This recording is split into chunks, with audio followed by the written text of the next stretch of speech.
قومی اسمبلی اور سینٹ کے اجلاس کل بلائے جانے کی تجویز۔ وفاقی وزیر پارلیمانی امور طارق فضل چودھری کے مطابق وزیر اعظم کے ذریعے صدر آصف علی زرداری کو سمری ارسال کر دی گئی۔ آئندہ مالی سال کے بجٹ کے حوالے سے 2 دن کی مزید تاخیر۔ ذرائع کے مطابق وفاقی بجٹ 10 کی بجائے 12 جون کو پیش کرنے کا فیصلہ۔ وزیر اعظم نے قومی اقتصادی کونسل کا اجلاس چوتھی بار ملتوی کر دیا۔ لیبنان کے مسلح افواج کے کمانڈر ان چیف کی GHQ راولپنڈی آمد۔ پاک فوج کا جاکو چوبند دستے نے گارڈ آف آنر پیش کیا۔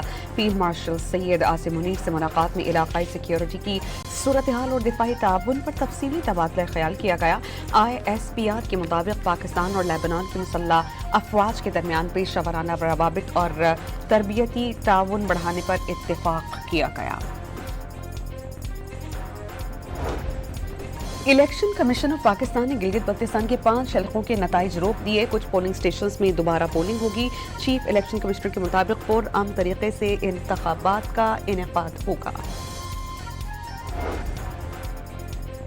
آزاد کشمیر قانون ساز اسمبلی کے عام انتخابات آج سے 19 جون تک کاغذات نامزدگی جمع کروائے جا سکیں گے۔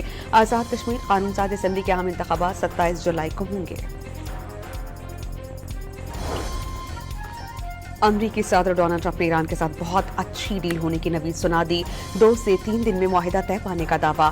میڈیا سے بات چیت میں صدر ٹرمپ نے کہا کہ اسرائیل اور ایران کے درمیان 1 ہفتے تک ایک دوسرے کے خلاف کوئی کارروائی نہ کرنے پر اتفاق ہوا ہے۔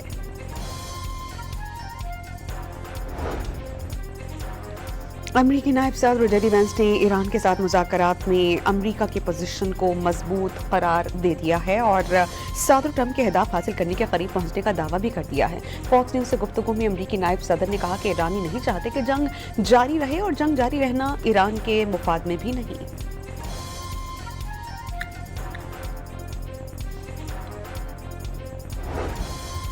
امریکہ اور ایران کے درمیان حتمی معاہدے تک پہنچنے کے لیے پاکستان کے ذریعے پیغامات کا تبادلہ جاری۔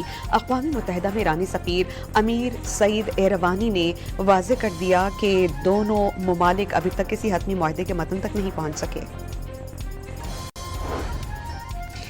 ایران نے حتمی معاہدے کے لیے امریکہ سے $24 ارب کے منجمد فنڈز کی بحالی کا مطالبہ کر دیا۔ پابندیوں میں نرمی اور اثاثہ جات کی بحالی تک کوئی معاہدہ ممکن نہیں ہوگا۔ ایرانی عہدیدار کے حوالے سے عرب میڈیا کا دعویٰ۔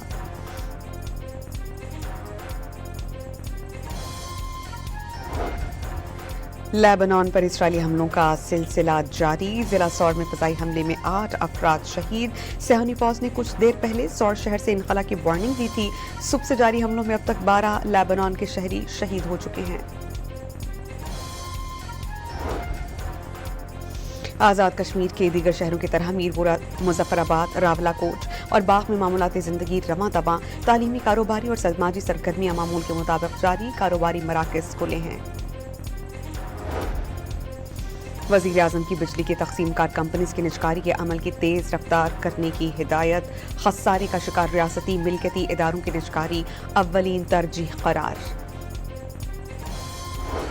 وزیر اطلاعات و نشریات عطا اللہ تارڑ نے پاک چین دوستی کی اہمیت کی حامل قرار دے دی اور تقریب سے خطاب میں کہا کہ پاکستان اور چین کے تعلقات ہر آزمائش پر پورے اترے ہیں۔ وفاقی وزیر احسن اقبال نے پاک چین اقتصادی راہداری کو گیم چینجر منصوبہ قرار دیا۔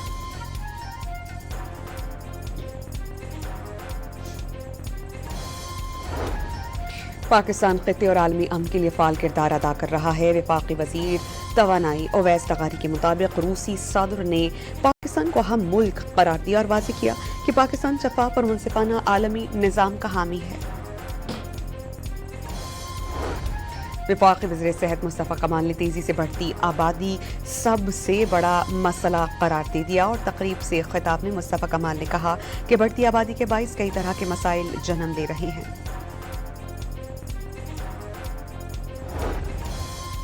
نیو سبزی منڈی میں کراچی میں ٹرانسپورٹرز کے لیے خصوصی ڈیسک بنے گی۔ محکمہ ٹرانسپورٹ کے اجلاس میں فیسیلیٹیشن ڈیسک بنانے کا فیصلہ۔ سندھ کے سینئر وزیر شرجیل انعام میمن کے مطابق مال بردار گاڑیاں ضروری دستاویزات کا اجراء اور تجدید کروا سکیں گے۔ لاہور میں جھگڑا روکنے والے SHO پر ملزمان کا حملہ۔ مصری شاہ کے علاقے میں پوسٹر لگانے پر جھگڑا ہو رہا تھا۔ پولیس نے ملزمان کو گرفتار کر کے مقدمہ درج کر لیا۔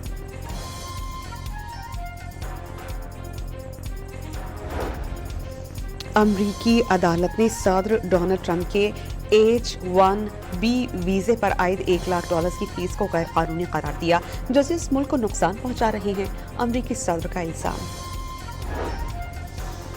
اور فلپائن میں گزشتہ روز آنے والے زلزلے سے اموات 41 تک جا پہنچیں، 450 سے زائد افراد زخمی ہیں۔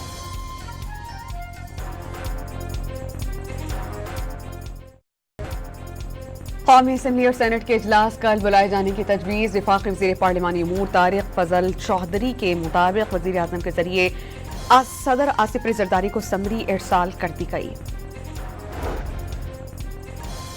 آئندہ مالی سال کے بجٹ کے حوالے سے 2 دن کی مزید تاخیر۔ ذرائع کے مطابق وفاقی بجٹ 10 کی بجائے 12 جون کو پیش کرنے کا فیصلہ۔ وزیر اعظم نے قومی اقتصادی کونسل کا اجلاس چوتھی بار ملتوی کر دیا۔ لیبنان کے مسلح افواج کے کمانڈر ان چیف کی GHQ راولپنڈی آمد۔ پاک فوج کا جاکو چوبندست نے گارڈ آف آنر پیش کیا۔ فیلڈ مارشل سید عاصم منیر سے ملاقات میں علاقائی سیکیورٹی کی صورتحال اور دفاعی تعاون پر تفصیلی تبادلہ خیال کیا گیا۔ ISPR کے مطابق پاکستان اور لیبنان کی مسلح افواج کے درمیان پیشہ ورانہ روابط اور تربیتی تعاون بڑھانے پر اتفاق کیا گیا۔ الیکشن کمیشن آف پاکستان نے گلگت بلتستان کے 5 حلقوں کے نتائج روک دیے۔ کچھ پولنگ اسٹیشنز میں دوبارہ پولنگ ہوگی۔ چیف الیکشن کمشنر کے مطابق پرامن طریقے سے انتخابات کا انعقاد ہوگا۔ آزاد کشمیر قانون ساز اسمبلی کے عام انتخابات آج سے 19 جون تک کاغذات نامزدگی جمع کروائے جا سکیں گے۔ آزاد کشمیر قانون ساز اسمبلی کے عام انتخابات 27 جولائی کو ہوں گے۔ امریکی صدر ڈونلڈ ٹرمپ نے ایران کے ساتھ بہت اچھی ڈیل ہونے کی نوید سنا دی۔ 2 سے 3 دن میں معاہدہ طے پانے کا دعویٰ۔ میڈیا سے بات چیت میں صدر ٹرمپ نے کہا کہ اسرائیل اور ایران کے درمیان 1 ہفتے تک ایک دوسرے کے خلاف کوئی کارروائی نہ کرنے پر اتفاق ہوا ہے۔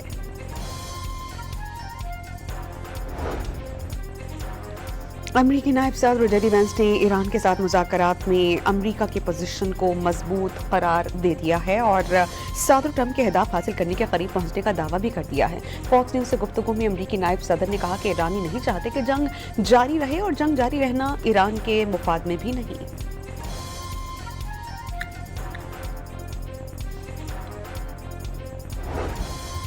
امریکہ اور ایران کے درمیان حتمی معاہدے تک پہنچنے کے لیے پاکستان کے ذریعے پیغامات کا تبادلہ جاری۔ اقوام متحدہ میں ایرانی سفیر امیر سعید ایروانی نے واضح کر دیا کہ دونوں ممالک ابھی تک کسی حتمی معاہدے کے متن تک نہیں پہنچ سکے۔ ایران نے حتمی معاہدے کے لیے امریکہ سے $24 ارب کے منجمد فنڈز کی بحالی کا مطالبہ کر دیا۔ پابندیوں میں نرمی اور اثاثہ جات کی بحالی تک کوئی معاہدہ ممکن نہیں ہوگا، ایرانی عہدیدار کے حوالے سے عرب میڈیا کا دعویٰ۔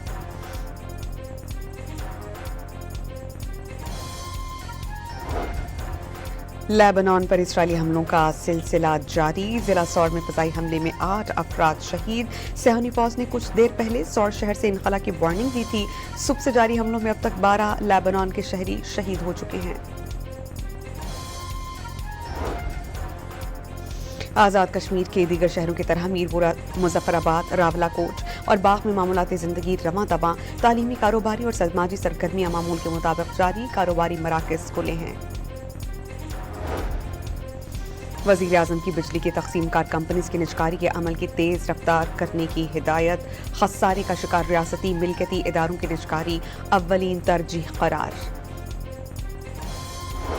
وزیر اطلاعات و نشریات عطا اللہ تارڑ نے پاک چین دوست کی اہمیت کی حامل قرار دے دی اور تقریب سے خطاب میں کہا کہ پاکستان اور چین کے تعلقات ہر آزمائش پر پورے اترے ہیں۔ وفاقی وزیر احسن اقبال نے پاک چین اقتصادی راہداری کو گیم چینجر منصوبہ قرار دیا۔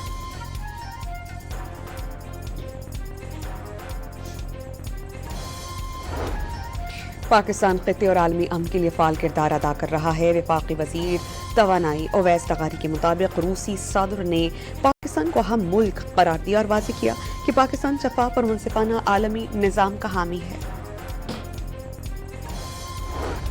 وفاقی وزیر صحت مصطفیٰ کمال نے تیزی سے بڑھتی آبادی سب سے بڑا مسئلہ قرار دے دیا اور تقریب سے خطاب میں مصطفیٰ کمال نے کہا کہ بڑھتی آبادی کے باعث کئی طرح کے مسائل جنم لے رہے ہیں۔